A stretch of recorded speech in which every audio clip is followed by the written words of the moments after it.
No início da colonização, Portugal quase não dava atenção ao território brasileiro.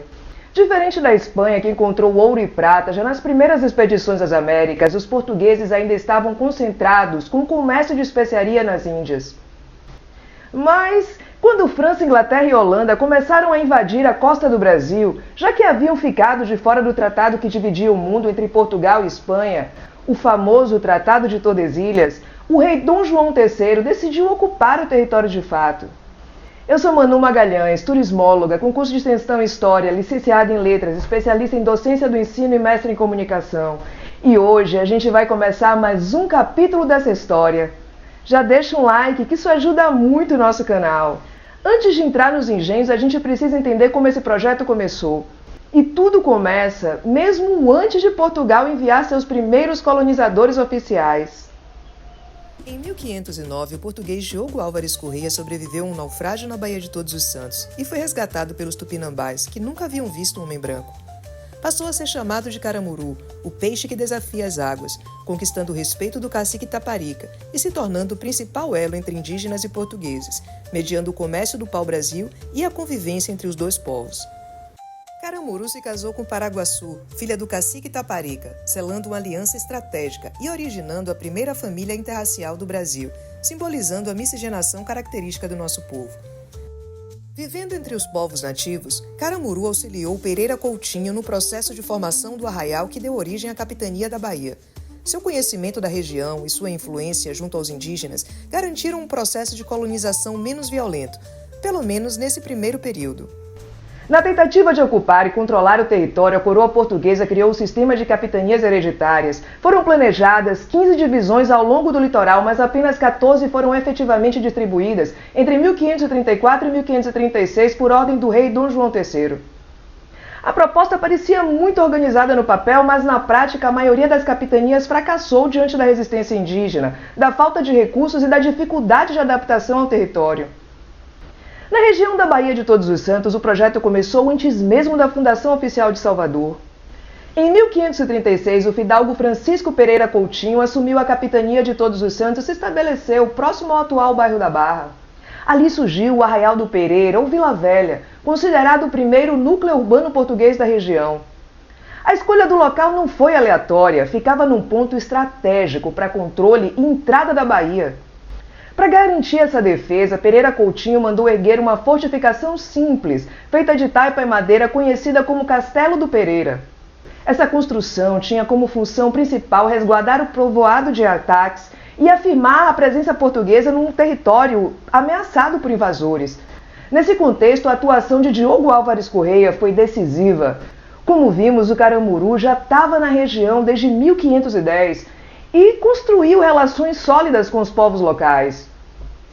Casado com Catarina Paraguaçu, Caramuru se tornou um mediador entre portugueses e indígenas, auxiliando na comunicação, na negociação de alianças e na sobrevivência também do assentamento. Seu conhecimento do território e das dinâmicas locais foi fundamental para a permanência portuguesa naquele momento inicial. Mas apesar dessas articulações, a convivência foi longe de ser tranquila. Tensões e confrontos marcaram o período, exigindo reforço defensivo. Ainda assim, em 1536 foi criado o Forte de Santo Antônio da Barra para reforçar o controle militar da área. O Arraial do Pereira passou a servir como base para um projeto mais amplo de colonização. Mas o sistema de capitanias hereditárias foi um fracasso, que incluía a capitania da Bahia também. Em 1549, Salvador foi escolhida, como a primeira capital do Brasil, mas a Barra manteve seu papel estratégico. No local das antigas fortificações ligadas a Pereira Coutinho, surgiram os fortes de São Diogo e Santa Maria. Com o Forte de Santo Antônio, formou-se um sistema defensivo que revela que Salvador já nascia militarizada e disputada. Nesse contexto, a atuação de Caramuru foi decisiva. Conhecedor do território e mediador com os povos indígenas, ele sustentou a presença portuguesa antes da instalação oficial do governo. Foi nesse cenário que Portugal decidiu agir diretamente, enviando Tomé de Souza para organizar a nova capital. Com o fracasso das capitanias hereditárias, em 1549 chega à Bahia o primeiro governador-geral do Brasil, Tomé de Souza. A ideia era centralizar o poder colonial e dar fim ao sistema que deixava cada região do Brasil nas mãos de donatários. A escolha da Bahia não foi por acaso. a região já contava com Caramuru, que conquistou a confiança dos tupinambás. Ele mediou a convivência entre indígenas e colonizadores, preparando o terreno. Tomé de Souza, então, fundou São Salvador, a primeira capital do Brasil, e organizou a administração da colônia, trazendo os primeiros jesuítas, que começaram a catequizar os indígenas e a proteger alguns da exploração, servindo também como força de controle social e religioso. Enquanto Caramuru negociava e mediava, aproximando culturas de forma pacífica, Tomé de Souza impunha a ordem, estruturava o governo e consolidava a exploração econômica. Sem um, a colonização teria sido violenta. Sem o outro, não haveria capital nem administração centralizada. Juntos, eles representam as duas faces do projeto colonial português: adaptação e imposição, negociação e autoridade. A Bahia começou com essa dupla de peso: um mediador indígena europeu e um governador implacável. É importante entender que Salvador não nasceu como uma vila qualquer, ela foi pensada para ser o centro de poder português na América. E essa escolha do local não foi por acaso. A Baía de Todos os Santos oferecia um porto seguro, fácil de defender, ideal para organizar as rotas para o Atlântico. Salvador surgia para vigiar o mar, administrar o açúcar do recôncavo e garantir que a colônia funcionasse como planejado pela coroa. Tomé de Souza chegou com soldados, engenheiros e padres jesuítas com um objetivo claro: levantar uma cidade-fortaleza organizada, protegida e obediente ao projeto colonial. Eu não sei se você sabe, mas Salvador foi escolhida pelos portugueses não pelo seu charme e beleza naturais, mas por estar numa posição perfeita para vigiar a Baía de Todos os Santos.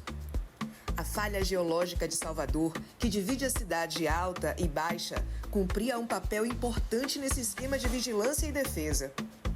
Em uma das faixas da falha, foi construída a primeira muralha em taipa de pilão em 1549, que de forma muito inteligente servia também para a contenção de terra, necessárias para a construção das ladeiras da Misericórdia, Montanha e Preguiça. A cidade foi construída no alto da Escarpa, onde hoje estão o Pelourinho e o Centro Histórico. Dali era possível observar toda a entrada da Bahia.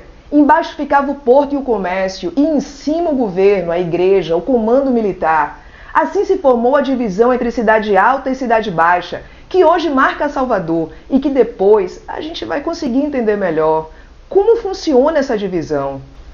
Como a gente viu, nossa história não começou com decretos, mas com encontros humanos, e a Bahia é fruto desses encontros.